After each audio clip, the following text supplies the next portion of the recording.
Our mission for you today is to take a really vital source of information, specifically the August 7, 2026 edition of the Waldenstrom Digest newsletter, and, well, act as your personal translators. This digest comes from the IWMF, the International Foundation dedicated to Waldenstrom Macroglobulinemia, or WM. And our goal is to extract the most critical insights from this material so you can walk away feeling highly informed, empowered, and, without feeling like you just had to wade through a biochemical textbook. And that translation effort is perfectly aligned with the core mission of the IWMF itself, right? Because everything we're going to explore today, from clinical trials to community gatherings, it all falls under their overarching goals. Supporting patients, educating the community, advancing the search for a cure.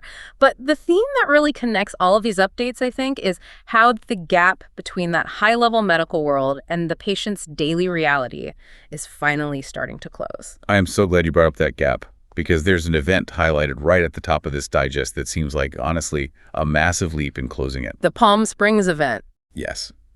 In Palm Springs, California, on October 17th, they are putting together something called a patient highlight session. Yeah.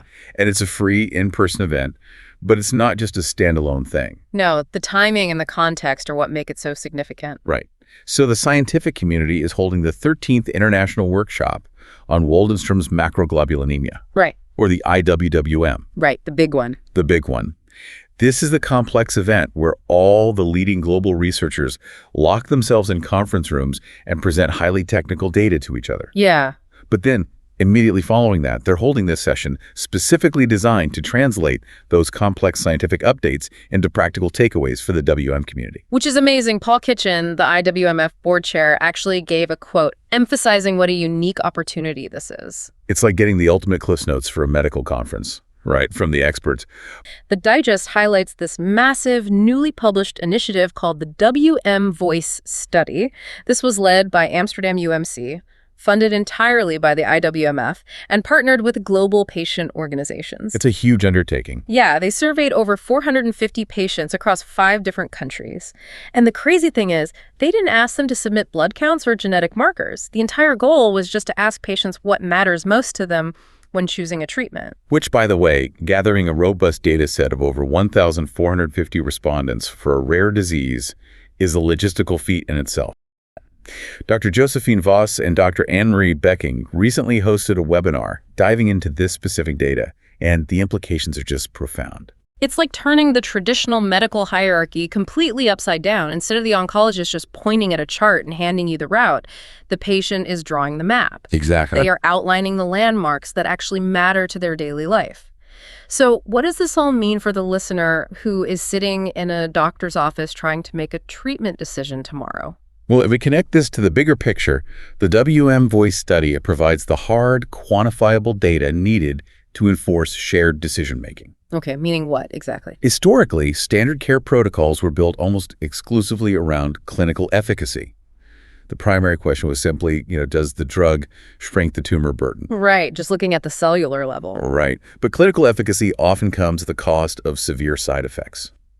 So what this survey data does is force future clinical trials and care pathways to account for the quality of life the patient wants to maintain. Wow. It demands that the definition of a successful treatment aligns with the human goals of the patient, not just the cellular goals of the physician. Which brings us perfectly to the very next study in the digest, because it tackles one of those exact issues, one of the most specific, debilitating complications that can just destroy a patient's quality of life. The Magnan study. Yes, the Magnan study. Professor Monique Minima from the University Medical Center, Utrecht, shared a video update on this from the 2026 European Hematology Association Congress. That was a really important update. Yeah, because this clinical trial is specifically targeting patients with IgM-MGUF and anti-MAG polyneuropathy. Right. And the digest explains that this is a disabling condition that starts in the feet and severely impairs walking. But wait, I'm confused here. Yeah. WM is fundamentally a blood cancer, so why is there a major international trial focusing on a condition that causes foot and walking problems? That's a great question. The mechanism behind this is entirely rooted in the blood disorder, even though, like you said, the symptoms show up in the feet. Let's break down the pathology for a second. Okay. Waldenstrom's involves the overproduction of a specific massive antibody protein called IgM. Right. Think of IgM like a giant star-shaped molecule. In some patients, these rogue antibodies get confused and start attacking the body's own peripheral nerves. Oh, wow. Specifically, they target MAG, which stands for myelin-associated glycoprotein. That is basically the protective insulation wrapping around your nerve endings. So the rogue protein from the bone marrow is literally stripping the insulation off the wiring in the feet. Precisely. It's attacking the wiring. And that diagnosis in the trial, IGM-MGUS, that stands for monoclonal gammopathy of undetermined significance. Okay, that's a mouthful. It is. Yeah. It essentially means the patient has the rogue IgM protein, but they don't have the full-blown cancer burden in their bone marrow yet. Oh, I see. However, even without the full cancer, that rogue protein is still aggressively destroying their mobility. And because current treatments for this specific neuropathy are highly limited, patients just slowly lose their independence. Man, that is brutal. So how does throwing rituximab and zanubrutinib actually fix the wiring? Well, they work in tandem to stop the factor in producing the rogue protein in the first place. Rituximab is an antibody therapy that acts like a homing beacon. It specifically tags the problematic B cells so your own immune system can find and destroy them. Got it. And zanubrutinib? Zanubrutinib is a BTK inhibitor. It essentially blocks the internal chemical signal that tells those cancerous cells to multiply and survive. Okay, so it cuts off the signal. Exactly. So by hitting the disease from two different mechanical angles, the MAGNAZ trial is trying to shut down the production of the nerve-damaging protein before the patient ends up in a wheelchair. The newsletter highlighted this summer video series, pointing to some really comprehensive educational resources. Yeah, they've got some great stuff in there. They really do. There's a panel called Trials and Triumphs, focusing on the patient voice. There's a look at future clinical trials with Professor Maria Gavriatopoulou, and a video called The Future Arrives in Small Steps, focusing on young, early career researchers entering the field. All fantastic resources. But the thing that absolutely blew my mind was the community quiz results they shared. Oh, the health literacy metrics. Yes. I was looking at the results they published, and the scores are wild. Hundreds of people responded. They had 247 responses on WM basics and 55 on WM complications, averaging 96%. That's amazing. And another 89 responses on initial treatment options with a 90% average. It's like a highly specialized summer school where every single person is getting an A+. Those numbers are incredibly impressive, especially considering how nuanced hematological cancers can be. Right. I noticed a real thematic shift halfway through the newsletter. We go from this high-level international biological research right down to local, on-the-ground human connection. Which is arguably where the real daily work of living with a chronic disease actually happens. For sure. And they featured a couple of fantastic examples. Out west, the Colorado and Wyoming support group held a hybrid meeting at the Colorado Blood Cancer Institute. Oh, I read about that. They had a great turnout. Yeah, over 40 attendees. And alongside honoring a gentleman named Bill Bass for 20 solid years of volunteer service, which is amazing, they brought in experts like Dr. Mattis, Kate Mimkin, and Dr. Forsberg to talk about a huge range of topics. Right. They covered the heavy medical stuff like blood viscosity, but they also dedicated time to the benefits of attitude, nutrition, and exercise. It's a full spectrum approach. They aren't just treating the blood, they're treating the entire person. Exactly. And speaking of treating the whole person, I have to bring up the UK support group update because this fascinated me. Oh, the forest meeting? Yes. So the Bournemouth and District Group is holding an in-person event on August 8th. They have a guest speaker, Dr. Helen McCarthy. So far, sounds like a very standard medical support group meeting. Right. But they aren't meeting in a hospital conference room or a sterile community center. They are meeting in a forest. Specifically, the Wild Reset Woodlands with a guy named Bob Perry.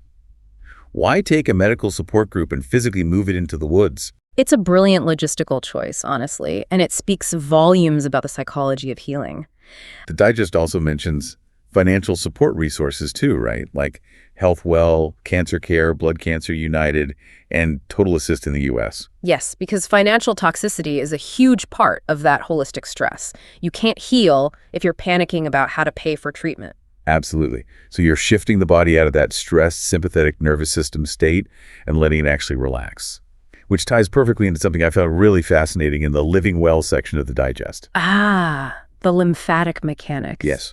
We've talked about mental wellness and psychological grounding, but this section gets into the literal physical mechanics of the human body, specifically the lymphatic system. This is perhaps one of the most practical pieces of physiological advice in the entire newsletter. It really is. So they cite this fact from a Cleveland clinic. Your lymphatic system, which plays a massive role in your immune function and clearing waste from your tissues, does not have a pump of its own. Right. It relies entirely on your body's movement and your deep breathing to encourage the flow of lymph fluid. It's a completely passive system until you, the individual, activate it. Your lymphatic vessels are threaded right alongside your muscles. Every time you contract a muscle, whether you're walking, stretching, or doing yoga, that muscle bellies out and physically squeezes the lymphatic vessel next to it. Oh, like squeezing a tube of toothpaste. Precisely. And those vessels have tiny one-way valves inside them, so when the muscle squeezes the tube, the fluid can only shoot in one direction upward, toward the chest, where it can be filtered and returned to the bloodstream. That is so cool. And furthermore, deep diaphragmatic breathing changes the pressure in your chest cavity, creating a literal vacuum effect that pulls that lymph fluid upward. So you literally have to be your own pump. You do. And when you look at it through the lens of a patient with Waldenstrom Macroglobulinemia, which is literally a cancer affecting the lymphatic system, this biological fact becomes incredibly empowering. Because it's something you can actually control. Exactly. When the newsletter promotes things like their upcoming Zoom cardio flow class on August 20th, it's not just about generalized vague fitness. Exercise, in this context, is a direct mechanical intervention. You are operating the heavy machinery of your own cellular defense. Yes. The newsletter lists all these incredible benefits of exercise from the National Cancer Institute: boosting mental health, improving sleep, reducing fatigue, increasing mobility. Yeah. But at the core of all of that, by simply breathing deeply and moving your body, you are actively participating in your immune system's function. It gives agency back to the patient in a very literal, physical way. Agency. That really is the through line of this entire deep dive, isn't it? It really is. I mean, if we recap the journey this single newsletter just took us on. Yeah. We started by looking at how the medical establishment is finally handing complex international research directly to patients in Palm Springs. We saw how the patient voice, through the WM Voice survey, is actually redesigning clinical trials, like the Magna-Z study, forcing researchers to focus on quality of life and exposed nerve wiring, rather than just blood markers. We saw patients educating themselves to the point of becoming true clinical partners, fundamentally changing the dynamic in the doctor's office. Right. We saw communities breaking out of clinical isolation, retreating into forests to heal the whole human. And finally, we looked at the physical body, learning how movement literally pumps the immune system. It's all about taking back control from a disease that tries to strip it away. We hope this deep dive helped translate a bit of that reality for you today. Thank you so much for joining us. Keep exploring, stay moving, and above all, stay curious.